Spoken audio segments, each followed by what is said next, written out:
My name is Grace Love. Welcome to Meet at the Table, a podcast about the Black experience in rural America in navigating crazy things like parenting, relationships, friendships, all the ships, and doing it with a smile or laughing to keep from crying.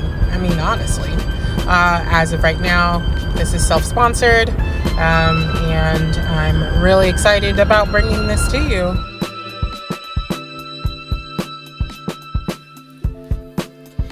So today, what are we going to talk about? What are we going to dive into? And, you know, it's been a crazy year. 2021 has been kind of hard, right? I don't know who else is feeling that, but I know I feel it. I had a couple of other cool things that I wanted to talk about this week. But, they just kind of got away from me, and I've had definitely just stressful things happen. And so I'm just trying to recover from all of that, right? And so I think I want to talk about being a mom, trying to record a podcast in a quiet space. Doing it when they're not here is not ideal because, I want to just do nothing when they're not here. But that's not what I'm talking about. I want to talk about the level of ignorance and arrogance it takes to demoralize someone. And specifically this week, I had an interaction with someone I thought was my friend. And he decided that he was just going to, go low. And I'm coming for him this week on this podcast because I have, I've extended myself for this person and kind of let them get away with a lot of things, right? And so when he came for me this week, I was like, okay. So you're shiny now. And that just means that no one is safe from your wrath. And this is a white man who's come from money. And he told me, basically the conversation was about low-income housing in Port Townsend. And first of all, I hate the word low-income housing because it just makes it feel like people who work in the service industry or anything that's not a lawyer or a doctor or a real estate agent in this sense is worthy of shelter that is, good and not condemned. And so this person, I want to say his name, but you know what? I'm going to be better than him in that regards. But he suggested a program that I actually just finalized and went through this year. And I simply said that it's not for low-income people. Because it's not. It is for people who are medium broke. And that's even saying something. I'm more than medium broke. And he was like, well, my friends, it just felt like all lives matter. He said, my friends would never have been here if it wasn't for this program. And I never said anything like that. I never said that his friends wouldn't have been here. I just said that it's not for low-income people. And if we're talking about affordable housing, we should be talking about the bottom 90%, right? Or 99, isn't that right? Our town is full of well-to-do people. And so the average income, the median income looks really high, right?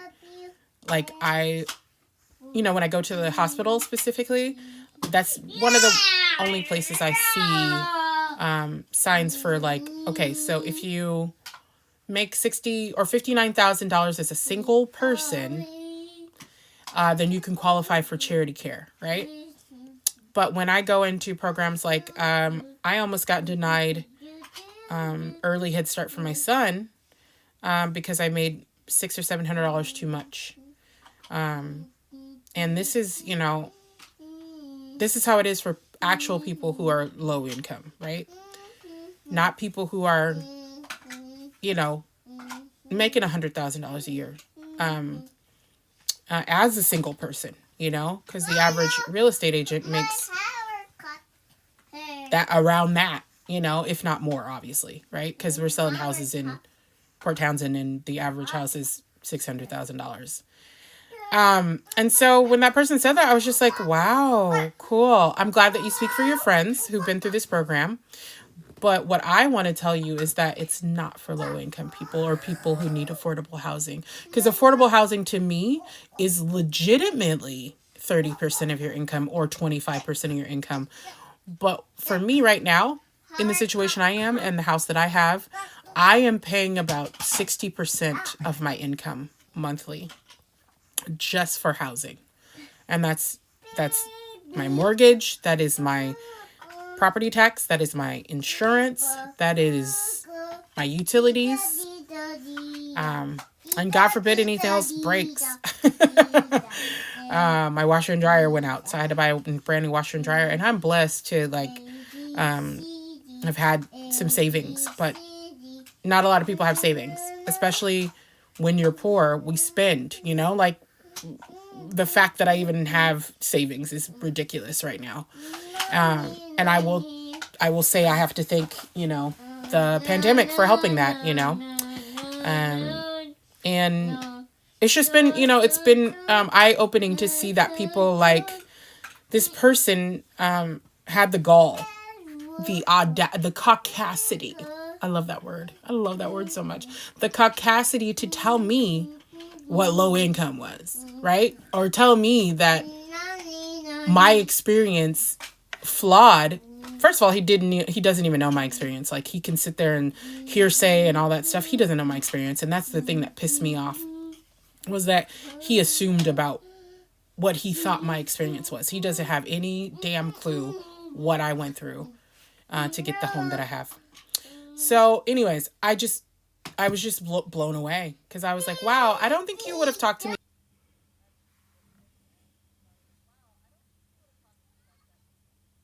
And if you did, then we would have a huge problem. And I mean, obviously we wouldn't have interacted, but I think that like people like this, and then, like a lot of the people in these nonprofits out here on the peninsula, they have some kind of, they're going through it, because they're trying to do work that they're themselves not capable of doing, and that means like they haven't tackled the internalized fact that their ancestors have destroyed and decimated a lot of people, right? But they get themselves in these positions, and then they have to interact with people of color. And when they do, and they're called out, then they get all butthurt. Now, this post wasn't even about like, race, right? It was not about race. It had nothing. It was more so about class, right? And but that obviously plays a factor in everything. Like, I am the first Black person to get a house in this program, right? We could say it's the lack of diversity here in Port Townsend, but that's just like, that's like the easy way out, right? Because people want the easy way out. They don't want to hear that they're racist. They don't want to hear that they're, like not doing the work. They want to be a performative ally. And they want you to feel some type of way. And I mean you as in a person of color, that they've helped you in some way. And, I've had several friends walk away from said nonprofits, and, they have these horrible stories of just how they were treated and how they interact with people of color. And, I think about that too, because I was going to purchase a piece of property here in Port Townsend, prior to closing my house for Nadine's. And the the runaround and the things I was told I couldn't do just blew my mind, and then having somebody just basically minimize my capability and who I am was it was very hard. And so when I've invested time and energy in interacting with people here in this town and they come at me this way, I'm like, you've always had that in you. You've always felt that way. But you use me as a prop in your life to make you more credible, right? You talked about me behind my back when I wasn't looking, right? And while smiling in my face. And so then you have the people that are like, well, if you don't like it here, you should leave. I've been trying to. Don't worry. If I had the money, I could. That's the point. And I don't know. I'm just so sick of people getting away with performative behavior. I'm so sick of people getting away with their hidden racism and their access to power, Like they get to hide in these positions, but they really are damaging to people of color, people that are poor, don't matter what color you are. It's just, it breaks my heart because you hear about, you just hear a lot of things. This town is really small. So, yeah, this week has been hard and I don't even know if I have a song for it. I don't have a song for it this week. But just know that it's more than just my friends didn't, experience the things that you did. Well, no, duh. They don't look like me. They don't, anytime I say anything, like if I wanted to yell right now, what's my trope? You know my trope. Angry black woman, right? If I just in any kind of way stood up for myself, which I did, I'm seen as combative and aggressive. Those key words, those sexy words that don't mean crap. And obviously I've been pushed to feel that way and act that way, right? Because somebody can only for so long be kind, right? I can for so long just, be gentle. I think that that's ridiculous that I have to like hold in how I'm feeling because, it's going to make some white person feel so bad because they're going to be so scared. I'm not scary. There's nothing scary about me. I'm a fat, chunky ball of love. Literally. That's literally all I am or want to be. And so if people are intimidated by me, that's on them. It's not on me. And so to this person, I hope you hear this. I am sorry that I wasted time on you.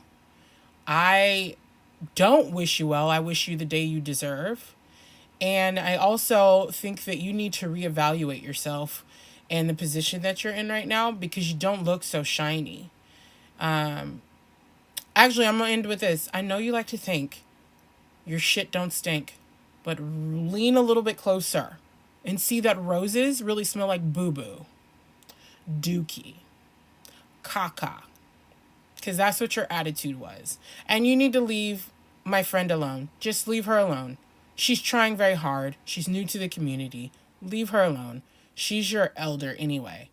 Like the fact that you get off on treating this woman with disdain and disrespect is not funny. It's stupid. And you're like a 12-year-old boy. So get your shit together. Thanks. All right, you guys. This is Meet at the Table and Grace Love is signing off. This podcast has been brought to you by Grace Love of Grace Love Company, a local company out of Washington State, specializing in catering, entertainment, and other amazing things. Please meet us back here next week for another episode of Meet at the Table with Grace Love.